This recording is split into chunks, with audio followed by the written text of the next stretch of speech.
Abogado humilla a un limpiador en plena Casa Rosada. Al descubrir que era el presidente Milei, ya era demasiado tarde. Cuando el presidente de Argentina, Javier Milei, decidió pasar una mañana bajo cover en su propia casa de gobierno, esperaba observar rutinas, protocolos, tal vez algún despiste administrativo. Lo que no imaginó era toparse con el abogado más arrogante de Buenos Aires, Luciano Rinaldi, un egresado de Yale que menospreciaba a cualquiera que no llevara traje de Armani.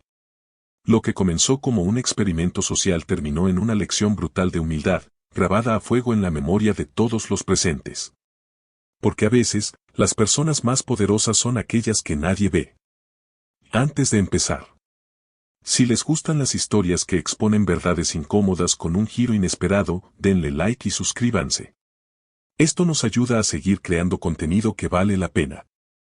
Comencemos. La Casa Rosada amaneció como cualquier otro día. El sol de Buenos Aires se reflejaba en los ventanales recién lavados, mientras los primeros funcionarios comenzaban a llegar. Entre ellos, nadie prestó atención al hombre de overol azul que limpiaba los vidrios del salón de los abogados. Sus movimientos eran meticulosos, casi rutinarios, como si llevara años haciendo ese mismo trabajo. Javier Milei ajustó las gafas de seguridad que le cubrían parte del rostro. El disfraz era perfecto, el pelo recogido bajo una gorra, las manos enguantadas y una leve joroba que añadía años a su figura. Ni siquiera sus guardaespaldas más cercanos, apostados estratégicamente como conserjes, parecían reconocerlo. Todo había salido según el plan. El presidente observó el ir y venir de los empleados. Secretarias cargando carpetas, asesores hablando por teléfonos, guardias revisando identificaciones. Todos ocupados en sus tareas, todos ignorando por completo al hombre que limpiaba los vidrios. Así es el mundo cuando creen que no tienes poder, pensó mientras pasaba el trapo por un cristal manchado. En el salón de los abogados, un grupo de juristas discutía acaloradamente.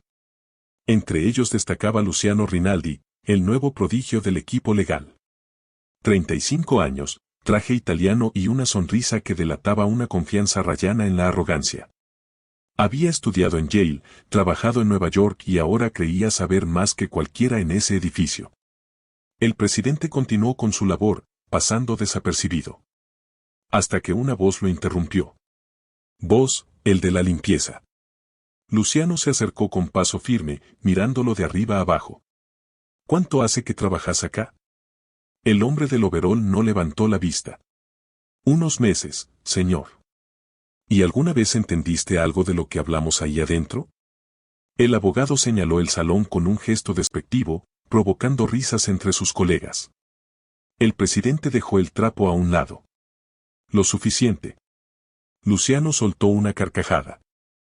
Claro. Entonces decime, ¿cómo interpretarías el artículo 17 de la Constitución en un caso de expropiación? El silencio se hizo pesado. Los demás abogados contenían la respiración, esperando el inevitable tropiezo del pobre limpiador. Pero entonces sucedió lo inesperado. El artículo 17 protege la propiedad privada, comenzó el hombre del overol, con una voz que ahora sonaba distinta, más firme. Pero en tu ejemplo hay un error de base. La expropiación requiere indemnización previa y declaración de utilidad pública. Este caso que mencionas. Señaló un documento que Luciano sostenía. Faltan 3 firmas en el expediente. El rostro del abogado se tornó pálido. Sus labios se movieron, pero no salió sonido alguno. A su alrededor, los murmullos crecían. ¿Cómo sabe esto un simple empleado de limpieza? En ese momento, 2 hombres que parecían conserjes se acercaron rápidamente. El ambiente se tensó. El presidente se quitó las gafas de seguridad con calma, luego la gorra. Cuando alzó la mirada, Luciano retrocedió como si hubiera visto un fantasma. Licenciado Rinaldi, dijo Javier Milei con una voz que ahora todos reconocían, ¿siempre tratás así a la gente que mantiene limpio tu lugar de trabajo? El silencio que siguió fue tan espeso que podría cortarse con un cuchillo. En los rostros de los presentes se mezclaban la incredulidad, el miedo y, en algunos casos, una pizca de satisfacción. El presidente mantuvo la mirada fija en Luciano, cuyo orgullo parecía derretirse como hielo al sol. Mientras tanto, en algún lugar del edificio, una cámara de seguridad captaba cada detalle de la escena. Pronto, todo el país conocería esta historia. Pero por ahora, solo un puñado de personas sabía la verdad. A veces, las lecciones más importantes vienen de los lugares más inesperados. El aire en el salón de los abogados de la Casa Rosada olía a café recién hecho y ambición. Luciano Rinaldi ajustó los gemelos de su camisa frente al espejo del baño, satisfecho con su reflejo. El traje italiano, el reloj suizo, el corte de pelo impecable. Todo en él gritaba éxito. Hoy sería otro día para demostrar por qué era el mejor jurista del equipo presidencial. Al salir, casi choca con el hombre del overol azul que seguía limpiando los ventanales. Un fastidio pasajero le cruzó el rostro. No tienen otro lugar donde estar ustedes, murmuró para sí, pero lo suficientemente alto para que el limpiador lo escuchara. El pasillo principal bullía con la energía de la mañana. Secretarias apuradas, asesores importantes con documentos bajo el brazo, guardias que fingían no estar aburridos. Luciano caminaba como si el piso le perteneciera, saludando con condescendencia a quienes consideraba inferiores. Rinaldi, necesitamos tu opinión sobre el caso de las tierras en Córdoba, lo llamó uno de sus colegas desde la puerta del salón. Dentro, el ambiente era de tensa expectativa. Una docena de abogados, todos jóvenes promesas egresadas de las mejores universidades, discutían acaloradamente. Luciano tomó asiento en la cabecera de la mesa, sin pedir permiso. Era su lugar, todos lo sabían. El problema es la interpretación del artículo 124 del Código Civil, decía una joven abogada con gafas. Luciano la interrumpió con un gesto de la mano. El problema es que no están viendo el panorama completo. En Yale nos enseñaron que estos casos se resuelven con precedentes internacionales, no con provincialismos. El silencio incómodo que siguió fue interrumpido por el sonido de un trapo contra vidrio. Todos voltearon hacia la ventana donde el limpiador seguía su trabajo, imperturbable. ¿No les molesta el espectáculo?, preguntó Luciano con sarcasmo. Como si no bastara con tener que soportar mediocridad todo el día, ahora tenemos que aguantar esta presencia. Se levantó con decisión y salió al pasillo. Los demás lo siguieron, curiosos por lo que haría el brillante egresado de Yale. Oiga, usted, dijo Luciano con voz clara, asegurándose de que todos lo escucharan. ¿Le importaría dejar eso y decirnos qué opina sobre la última reforma al Código Procesal? El hombre del overol dejó el trapo a un lado lentamente. No creo que sea mi lugar, señor. Vamos. No sea tímido, insistió Luciano, disfrutando cada momento. Seguro tiene una opinión tan valiosa como su trabajo. Las risitas de los presentes animaron al abogado a continuar su espectáculo. Sacó un documento de su portafolio de cuero. Mire, para que aprenda algo hoy. Esto es una demanda de inconstitucionalidad. ¿Sabe siquiera qué significa eso? El limpiador observó el papel con calma. El artículo 43 de la Constitución Nacional establece el recurso de amparo, pero lo que tiene ahí es una acción declarativa de inconstitucionalidad. Son figuras distintas. El pasillo quedó en silencio. Luciano parpadeó, incrédulo. Eso es correcto, admitió, recuperándose rápido. Pero cualquiera puede memorizar artículos. Explíquenos entonces cómo aplicaría el principio de razonabilidad en este caso concreto. El hombre del overol tomó el documento y lo estudió brevemente. El fallo, Peralta, de la Corte establece que la razonabilidad se analiza en 3 niveles. Este caso falla en el segundo, la proporcionalidad. La medida es demasiado amplia para el fin que persigue. Alguien dejó escapar un caramba entre dientes. Luciano sintió como el calor subía por su cuello. Sus manos comenzaron a sudar. Este no era el guión que había planeado. Espera un momento, dijo, agarrando el brazo del limpiador con más fuerza de la necesaria. ¿Quién diablos eres tú? En ese instante, los 2 conserjes que siempre parecían estar cerca se acercaron con paso firme. El ambiente se electrizó. El limpiador se enderezó hasta su altura completa, y algo en su postura hizo que Luciano sintiera un escalofrío. Licenciado Rinaldi, dijo el hombre con una voz que de pronto sonaba extrañamente familiar, antes de preocuparte por quién soy, deberías preguntarte qué dice de ti el necesitar humillar a otros para sentirte importante. Los murmullos cesaron por completo. Todos los presentes contenían la respiración, anticipando lo que vendría después. Luciano sintió como su seguridad, tan sólida momentos antes, comenzaba a resquebrajarse. Algo en esos ojos que lo miraban con calma lo hacía sentirse pequeño, insignificante. El limpiador se quitó las gafas de seguridad. Luego la gorra. Y en ese momento, Luciano Rinaldi, el abogado estrella de Yale, el hombre que nunca había perdido un debate, comprendió con horror en qué terrible error había caído. El pasillo de la Casa Rosada se transformó en un escenario de tensión palpable. El aire parecía haberse espesado, cargado con la electricidad del momento. Luciano Rinaldi aún sostenía el brazo del supuesto limpiador, pero sus dedos comenzaban a aflojar su agarre por instinto, como si algo en su subconsciente le advirtiera del grave error que estaba cometiendo. El hombre del overol azul mantuvo su mirada fija en el abogado. Sus ojos, ahora visibles sin las gafas de protección, tenían una profundidad que Luciano no había notado antes. Eran ojos que habían visto más, que sabían más. Eran ojos que no pertenecían a un simple empleado de limpieza. Creo que debería soltarme, dijo el hombre con una calma que contrastaba brutalmente con el nerviosismo creciente en el rostro de Luciano. Su voz ya no tenía ese tono apagado de antes. Resonaba con una autoridad natural, la clase de voz que se acostumbra a dar órdenes y ser obedecida. Los testigos del altercado formaban ahora un círculo silencioso. Algunos llevaban las manos a la boca, otros intercambiaban miradas de incredulidad. La secretaria más joven del grupo, Martina, sintió cómo le temblaban las rodillas sin saber por qué. Luciano finalmente liberó el brazo que sostenía, pero fue demasiado tarde. El daño estaba hecho. El hombre comenzó a quitarse los guantes de látex con movimientos deliberados, casi ceremoniosos, doblando cada dedo con precisión quirúrgica antes de guardarlos en el bolsillo del overol. Licenciado Rinaldi, dijo mientras realizaba estos movimientos, has demostrado hoy dos cosas muy claras. Cada palabra caía como un martillo. Primero, que conoces la ley.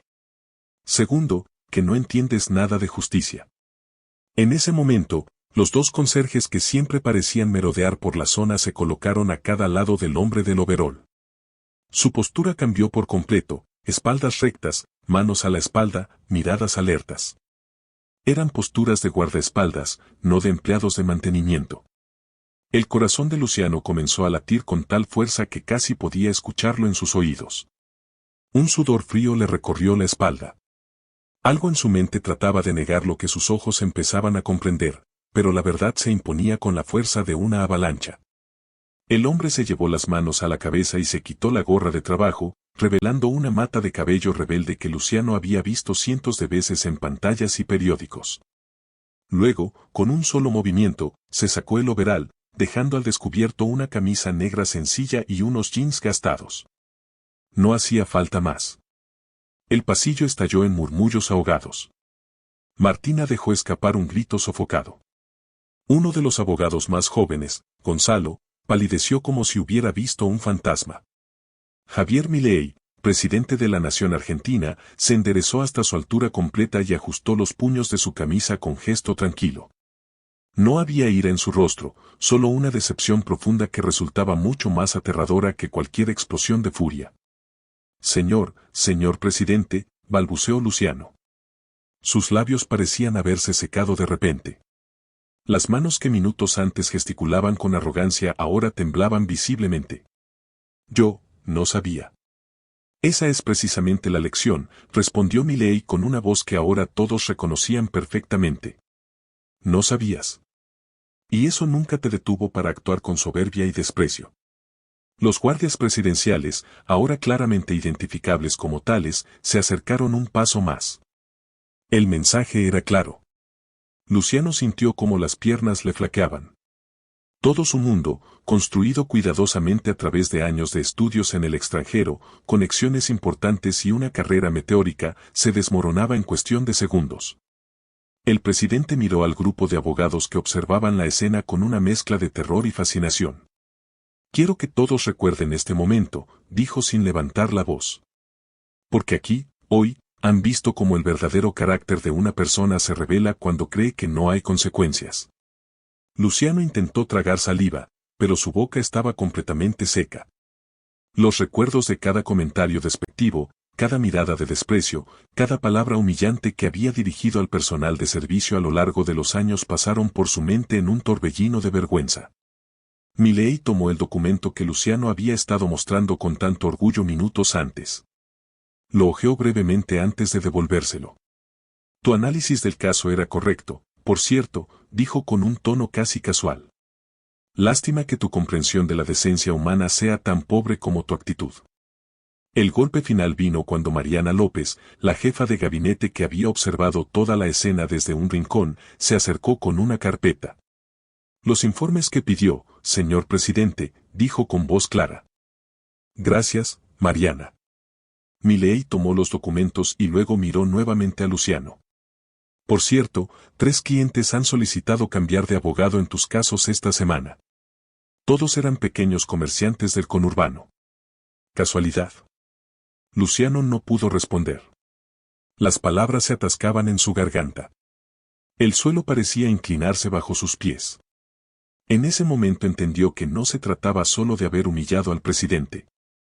Se trataba de que su verdadero carácter había quedado expuesto ante todos, sin posibilidad de disculpas que lo salvaran. El presidente dio media vuelta y comenzó a caminar hacia sus oficinas, seguido por su equipo. Antes de desaparecer por el pasillo, se detuvo y volvió la cabeza ligeramente. Oh, y Rinaldi, limpia tu escritorio antes del mediodía. Las últimas palabras resonaron en el pasillo como una sentencia de muerte profesional. Luciano se quedó paralizado, viendo cómo el hombre al que había llamado limpiador minutos antes se alejaba rodeado de sus colaboradores, mientras a su alrededor, los que habían sido sus colegas comenzaban a alejarse de él como si llevara una enfermedad contagiosa. En algún lugar del edificio, un teléfono comenzó a sonar. La vida continuaba. Pero para Luciano Rinaldi, nada volvería a ser igual. El despacho de Luciano Rinaldi en el prestigioso bufete Gold y Asociados solía ser un lugar de poder. Con vista a la Plaza de Mayo, muebles de diseño italiano y estanterías repletas de libros jurídicos encuadernados en piel, era el sueño de cualquier abogado recién egresado. Ahora, bajo la luz fría del mediodía que entraba por los ventanales, el espacio parecía haberse transformado en una celda de aislamiento. Sus manos, normalmente seguras al firmar documentos importantes, temblaban mientras vaciaba los cajones. Cada objeto que colocaba en la caja de cartón era un recordatorio de lo que había perdido: el portarretratos con su diploma de Yale, el reloj de edición limitada que le regaló su padre al ascender a socio, la pluma Montblanc que usaba para firmar contratos millonarios. El sonido del teléfono vibrando sobre el escritorio lo hizo sobresaltar. La pantalla mostraba el nombre que menos quería ver en ese momento: Ricardo Gold, socio senior. Respiró hondo antes de responder. Luciano, ya viste lo que está pasando en redes, ¿verdad? La voz al otro lado no escondía su decepción. El video del incidente tiene más de 1 millón de reproducciones. CNN lo está transmitiendo en loop. Los clientes no paran de llamar. Miró por la ventana hacia la Casa Rosada, donde apenas unas horas antes su vida había dado un vuelco catastrófico. Ricardo, ¿puedo explicar? No hay nada que explicar. La interrupción fue tajante. El bufete no puede permitirse esta clase de publicidad. Los socios hemos tomado una decisión unánime. No hizo falta decir más. El silencio que siguió fue más elocuente que cualquier carta de despido. Luciano cerró los ojos mientras las palabras finales de su jefe resonaban en sus oídos: pasa por recursos humanos antes de irte. Y por favor, no hagas más escándalo. Mientras colgaba, su asistente personal asomó la cabeza por la puerta con expresión compungida. Luciano, hay periodistas en recepción. Dicen que quieren tu versión de lo ocurrido. En las pantallas planas del lobby del edificio, el canal de noticias repetía sin cesar el video grabado por algún testigo con celular. Allí estaba él, con su traje impecable y su arrogancia intacta, humillando al limpiador que resultó ser el presidente de la nación. El hashtag #abogado humilla presidente ya era tendencia nacional. Las redes sociales ardían con comentarios. Así son los pitucos de Palermo, decía un usuario. Y después se preguntan por qué la gente odia a los abogados, escribía otro. Un meme mostraba su cara superpuesta a la de un niño berrinchudo, con el texto, cuando crees que Yale te da derecho a pisotear a los demás. Su teléfono no paraba de vibrar con mensajes. Algunos eran de supuestos amigos preguntando si necesitaba ayuda. Otros, de colegas distanciándose públicamente. Los peores eran los de desconocidos llenos de insultos y amenazas. Apagó el dispositivo con un gesto brusco. Al doblar la esquina hacia el estacionamiento, evitando a los reporteros, un grupo de jóvenes estudiantes de Derecho de la Universidad de Buenos Aires lo reconoció. «Y mira, es el abogado clasista», gritó uno. Las carcajadas que siguieron le quemaron como ácido. El departamento en Recoleta, siempre su refugio, ahora parecía hostil. Cada cuadro, cada mueble, cada detalle de lujo le recordaba la burbuja de privilegio en la que había vivido. Se sirvió un whisky solo, sin hielo, y lo bebió de un trago mientras contemplaba su reflejo en el ventanal. «¿En qué te has convertido?», murmuró a su imagen. Los eventos del día pasaban una y otra vez por su mente como una película en loop. El limpiador que citaba artículos legales con precisión. La expresión de sus colegas cuando cayó el disfraz. La mirada decepcionada del presidente. En un arranque de furia, lanzó el vaso vacío contra la pared. El cristal estalló en 1000 pedazos, igual que su reputación. Se dejó caer en el sofá, pasándose las manos por el rostro. Por primera vez en su vida adulta, Luciano Rinaldi, el niño prodigio del derecho argentino, no tenía idea de qué hacer a continuación. Mientras tanto, en la Casa Rosada, Javier Milei revisaba los informes de prensa en su iPad. Las pantallas mostraban el impacto mediático del incidente. «Señor presidente», dijo Mariana López al entrar, «los sindicatos de trabajadores de servicios han emitido un comunicado apoyando su gesto. Están organizando una marcha de agradecimiento para mañana». Milei asintió, pero su expresión era seria. «No se trata de apoyos, Mariana. Se trata de hacer entender algo que parece olvidado, el valor del trabajo digno. En las calles, en las universidades, en los bares y en los hogares, el país entero debatía. Algunos celebraban la humillación del abogado arrogante. Otros discutían sobre meritocracia y privilegios. Unos pocos cuestionaban los métodos del presidente. Pero todos, sin excepción, hablaban del tema. Para Luciano, mientras empacaba el último de sus pertenencias en la oficina que ya no era suya, el mundo había cambiado para siempre. El ascensor que lo llevaba hacia abajo, tanto en sentido literal como figurado, marcaba el inicio de un viaje que nunca había planeado hacer. El descenso desde el Olimpo de los elegidos hasta el suelo de la realidad que siempre había mirado con desdén. La Defensoría Pública de Lomas de Zamora no tenía el mármol pulido ni las vistas imponentes de los bufetes de Puerto Madero. Las paredes mostraban desconchones en las esquinas, los ventiladores zumbaban constantemente y las sillas de plástico crujían bajo el peso de quienes las ocupaban. Para Luciano Rinaldi, después de 6 meses trabajando allí, el lugar había adquirido algo que nunca encontró en sus años de lujos, un propósito genuino. Esa mañana, mientras revisaba el expediente de una señora mayor cuyo modesto kiosco enfrentaba un embargo injusto, los murmullos del pasillo filtraron comentarios familiares. «Ese es el que se creía superior a todos y terminó comiendo humilde», susurró una de las secretarias. Luciano apretó los puños bajo el escritorio sin levantar la vista. Los primeros meses habían sido un infierno, miradas de desdén, comentarios malintencionados, clientes que pedían otro defensor al reconocerlo. Pero algo había cambiado. Quizás fue la anciana a la que ayudó a recuperar su pensión, o el joven acusado falsamente de robo que defendió sin cobrar. Pequeñas victorias que, por primera vez, no alimentaban su ego sino algo más profundo. «Licenciado Rinaldi», lo llamó Marta desde recepción, «su próximo caso ya está en sala. El joven del asentamiento, el de la acusación de agresión». Ajustó su corbata sencilla, muy diferente a las de seda italiana que solía usar, y entró a la sala. El muchacho lo miró con recelo. «¿Usted va a defenderme?», preguntó cruzando los brazos. «Porque si es como esos abogados que ni siquiera escuchan, mejor me voy ahora mismo». Luciano no se inmutó. Tomó asiento frente a él y abrió el expediente. «Contame qué pasó». «Todo». Y por primera vez en mucho tiempo, alguien escuchó de verdad. Mientras tanto, en la Casa Rosada, Javier Milei revisaba el informe anual de la Defensoría Pública. Una estadística llamó su atención. Luciano Rinaldi resolvió 127 casos en 6 meses, preguntó, alzando una ceja. A su lado, Mariana López esbozó una media sonrisa. Con un 89% de éxito. Parece que alguien finalmente aprendió la lección. El presidente observó el dato un momento antes de cerrar la carpeta. Todos merecen una segunda oportunidad, comentó, con un dejo de satisfacción. Incluso los que alguna vez fueron arrogantes. Esa tarde, al salir del juzgado con su cliente absuelto, una periodista interceptó a Luciano. El licenciado Rinaldi.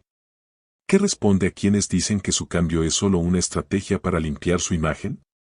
Se detuvo, miró a la reportera y luego al joven que caminaba a su lado, ahora libre. No tengo que responder, dijo. Los resultados hablan por sí mismos. Y por primera vez en su vida, esas palabras no le supieron a farsa. Al caer la noche, mientras guardaba sus cosas en su nuevo departamento modesto de Almagro, Luciano vio reflejada en el espejo a una persona que apenas reconocía. No el abogado estrella de Yale, no el arrogante de traje italiano, sino alguien que finalmente había encontrado valor en algo más importante que los títulos y los lujos, en servir a quienes realmente lo necesitaban. En un rincón de la habitación, sobre una mesa sencilla, el diploma de Harvard yacía guardado en un cajón. Sobre la mesa, en cambio, descansaba la foto de aquella anciana con su kiosco recuperado, sonriendo con lágrimas en los ojos. Ese era su nuevo trofeo. Y valía más que todos los reconocimientos de su vida pasada juntos.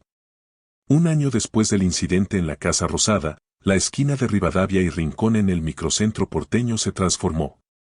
Donde antes había una pared gris y descascarada, ahora un mural vibrante capturaba la atención de todos los transeúntes. La obra mostraba a un hombre con overol azul y rasgos reconocibles, limpiando un ventanal que reflejaba el Congreso Nacional. A sus pies, barría montañas de libros jurídicos convertidos en polvo dorado. En letras rojas y blancas, una frase simple pero poderosa: el verdadero poder está en servir. Los turistas se detenían a tomar fotos, los oficinistas lo miraban de reojo camino al trabajo, y los estudiantes de derecho hacían parada obligada cada mañana. El artista urbano que lo pintó, un joven de la Boca llamado Elías, nunca imaginó que su obra se convertiría en un símbolo nacional. Solo quise plasmar lo que todos sentimos ese día, explicaba a los curiosos. En las facultades de Derecho, el caso se estudiaba como ejemplo de ética profesional. Más allá de los conocimientos técnicos, decía la profesora Graciela Fernández en su cátedra de la UBA, este incidente nos recuerda que la justicia sin humildad es solo otro instrumento de opresión. Sus alumnos, muchos de ellos hijos de trabajadores, asentían con una mezcla de orgullo y complicidad. Mientras tanto, en los pasillos de la Defensoría Pública de Lomas de Zamora, Luciano Rinaldi caminaba con una carpeta bajo el brazo y una taza de café económico en la mano. Su traje italiano había sido reemplazado por uno sencillo de confección local, su reloj de oro por uno digital funcional. Los mismos compañeros que antes murmuraban a sus espaldas ahora le pedían consejos sobre casos complejos. Rinaldi, necesitamos tu ayuda con este recurso de amparo, le dijo una joven pasante ese día. El expediente involucraba a un grupo de cartoneros cuyo acceso al agua potable había sido cortado arbitrariamente. Revisó los documentos con esa mirada aguda que antes usaba para impresionar en las salas de juntas y ahora dedicaba a encontrar grietas en las injusticias. Vamos por el artículo 42 del Código Civil, señaló. El derecho al acceso al agua como bien esencial. Al salir del edificio al caer la tarde, un grupo de estudiantes de secundaria que visitaba la defensoría lo reconoció. Es él, susurró una chica. En lugar de burlas, recibió miradas de respeto. Uno de los jóvenes incluso se acercó tímidamente. Señor Rinaldi, ¿me daría su autógrafo? Quiero ser abogado como usted. La ironía no escapó a Luciano. El mismo hombre que había sido meme nacional por su arrogancia, ahora era modelo a seguir por su transformación. Firmó el cuaderno del muchacho con un mensaje simple: que tu título nunca pese más que tu humanidad. En la Casa Rosada, el presidente Milei observaba desde su despacho las estadísticas anuales de la Defensoría Pública. Los números mostraban una mejora notable en la eficiencia y satisfacción de usuarios. Parece que la lección caló hondo, comentó a Mariana López mientras cerraba el informe. Ella asintió, mostrándole en su tablet una foto del mural de Rivadavia. El pueblo ya hizo su interpretación, señor presidente. Milei sonrió, recordando aquel día. Lo que comenzó como una simple prueba se había convertido en algo más grande. No era solo la humillación de un abogado arrogante, sino el recordatorio de que en una sociedad justa, el valor de las personas no se mide por sus títulos ni sus cuentas bancarias, sino por su capacidad de ver al otro como un igual. Esa noche, en un pequeño departamento de Almagro, Luciano colgaba en la pared el reconocimiento que le habían dado por resolver más casos pro bono que cualquier otro defensor ese año. Al lado, seguía la foto de aquella anciana con su kiosco recuperado. Afuera, en las calles de Buenos Aires, el mural seguía brillando bajo las luces de la ciudad. Los taxistas lo señalaban a los pasajeros, las madres se lo mostraban a sus hijos, los abogados jóvenes lo miraban antes de entrar a los tribunales. La historia del presidente que se hizo pasar por limpiador y del abogado que aprendió a servir ya no pertenecía solo a ellos. Se había convertido en parte de la memoria colectiva, en un recordatorio permanente de que las verdaderas leyes no están escritas en los códigos, sino en la forma en que tratamos al que está a nuestro lado. Y así llegamos al final de esta historia. Quiero agradecerte de corazón por acompañarme hasta aquí, por dedicar tu tiempo y atención a este contenido. Cada like, cada comentario y cada suscripción significan mucho para mí, y son el motor que me impulsa a seguir creando. Si te gustó este video, no olvides darle like, suscribirte si aún no lo has hecho y activar la campanita para no perderte ningún contenido nuevo. Tu apoyo es invaluable. Antes de despedirme, quiero recordarte que detrás de cada video hay horas de trabajo, pasión y dedicación. Así que, si este contenido te gustó, compártelo con alguien más y ayúdame a llegar a más personas. Gracias nuevamente por estar aquí, por ser parte de esta comunidad. Nos vemos en el próximo video. Hasta pronto y bendiciones. Y así, entre murales, clases universitarias y expedientes judiciales, el legado de aquel día en la Casa Rosada seguía vivo, demostrando que a veces las lecciones más poderosas son aquellas que se enseñan sin palabras. Simplemente mostrando quiénes somos cuando creemos que nadie nos está mirando.